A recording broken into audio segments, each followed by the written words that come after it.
కేంద్ర ప్రభుత్వం ప్రవేశపెట్టినటువంటి బడ్జెట్ గురించి మీ అభిప్రాయం ఏంటంటే? అభిప్రాయం అంటే ఏం లేదన్న, వచ్చిన డబ్బును కరెక్ట్గా యూజ్ చేస్తే ఏ గవర్నమెంట్ అయినా కానీ అభివృద్ధి అనేది ఉంటుంది.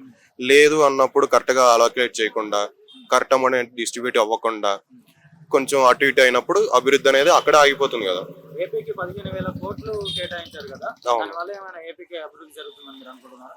అది చూడాలి ఫ్యూచర్ లో, ఎందుకంటే ఆల్రెడీ పోలవరం అనేది ఎంత టైం పడుతుందో ఆల్రెడీ సీఎం గారు చెప్పేశారు.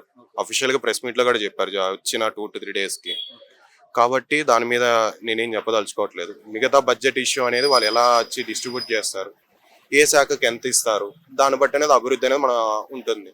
అది కరెక్ట్ గా చేస్తే మంచిగా జరుగుతుంది, లేదంటే ఎక్కడ అంటే అక్కడే ఉంటాయి కదా. నిర్మలా సీతారామన్ ప్రవేశపెట్టినటువంటి కేంద్ర బడ్జెట్ లోడ్ బడ్జెట్, అది లోడ్ బడ్జెట్ ఎవరికి పనికిరాని బడ్జెట్. అది ఎందుకన్నా ఏపీకి 15,000 కోట్లు బడ్జెట్, 15,000 కోట్లు ఇచ్చినా గానీ ఇప్పుడు పోలవరం కావాలి కదా. పోలవరానికే ఇచ్చామని చెప్తారు. పోలవరం అమరావతి ఎవరు ఇస్తారు? అమరావతి ప్రత్యేక హోదా ఏమి ఇచ్చారా? ప్రత్యేక హోదా అంటున్నారు ఇప్పుడు మళ్ళీ. ప్రత్యేక హోదా చంద్రబాబు వెళ్ళాడు మన ఢిల్లీ, ప్రత్యేక హోదా ఏమని చెప్పి ఈ మోడీని అడుగుతున్నాడు. ప్రత్యేక బడ్జెట్ నే ప్రత్యేక హోదా అనుకోవచ్చా? అనుకోవచ్చు.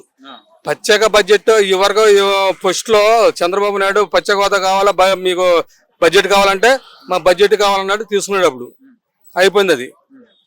ఇప్పుడు చంద్రబాబు వచ్చాడు, మా ప్రత్యేక హోదా కావాలన్నా, ప్రత్యేక హోదా లేదని చెప్పి అంటున్నాడు. ఇప్పుడు బడ్జెట్ ఇవ్వటానికి లేదు. ఇప్పుడు ఇచ్చిన బడ్జెట్ ఏంటి? ఇప్పుడు నెలకు 4,000 ఇవ్వాలి. నెలకు 4,000 రూపాయలకు మొన్న 14,000 కోట్లు తీసుకొచ్చాడు చంద్రబాబు నాయుడు. ఎక్కడ తీసుకొచ్చాడు? అందరికి వేసాడు. ఇప్పుడు లేదు.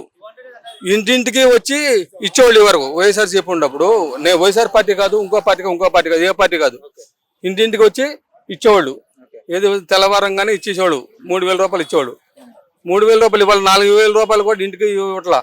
కేంద్రం కేటాయించినటువంటి 15,000 కోట్ల బడ్జెట్ ఏపీ ప్రభుత్వానికి అభివృద్ధి జరుగుతుందని మీరు అనుకుంటున్నారా? జరగదు. ఎందుకన్నా? పోలవరం బడ్జెట్ గా సరిపోదు.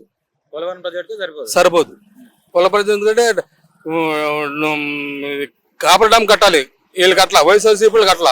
కాపర్ డ్యామ్ కట్టకుండానే అప్పుడు తెలుగుదేశం ప్రభుత్వంలోనే కాపర్ డ్యామ్ కట్టకుండానే మామూలుగా ఓపెన్ చేశారు వాళ్ళు.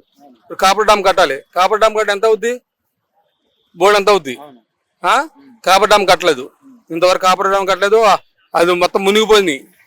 పోలవరం మొత్తం అవన్నీ వరదలు వచ్చి పోలవరం ప్రాజెక్ట్ 15,000 కోట్ల ప్రాజెక్టు. 15,000 కాదన్నా, 25,000 కోట్లు ఇస్తే గానీ 25 కోట్లే ఏంటి? ఎమ్మెల్యేలు ఎంపీలు వాళ్ళు తినక వచ్చింది ఏంటి? అక్కడ ఏమవుతుంది? వాళ్ళందరూ పంచుకుంటారు. ఇప్పుడు అమరావతి ఉంది. అమరావతిలో ఇప్పుడు నారాయణ కానీ వీళ్ళు కానీ పవైలు కేసులు కానీ వీళ్ళు కానీ పొలాలు ఉన్నాయి. వాళ్ళు అమ్ముకుంటే అమరావతి కడతామన్నారు. కట్టమనండి, అమరావతి కట్టమని. కడితే సంతోషమేగా. తాత్కాలికంగా కట్టాడు. తాత్కాలికంగా కట్టిన దానికి ఎవడేం చేస్తాడు? ఎవడేం చేయలేదా? అది మామూలుగా ఇప్పుడు కేసీఆర్ ఉన్నాడు, ఇక్కడ కట్టాడు, అసెంబ్లీ కట్టాడు. అలా కట్టమనండి, సంతోషిస్తాం. మనిషికి 5 సంవత్సరాలు 20 లక్షల ఉద్యోగాలు ఇస్తున్నాడు చంద్రబాబు. ఈరోజు 20 లక్షల ఉద్యోగాలు ఇవ్వమనండి, కంపెనీలు తీసుకురమ్మనండి. ఏం తీసుకురావట్లేదు కదా. ఆంధ్రప్రదేశ్ లో కూటమి ప్రభుత్వం ఎట్లుందన్న?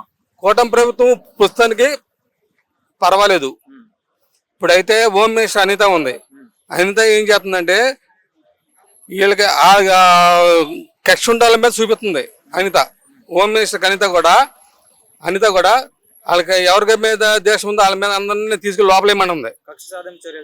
చర్య చేస్తుంది, కక్షాపం చర్య చేస్తుంది తప్పితే ఆమె హోమ్ మినిస్టర్ గా హోదాలో లేదు.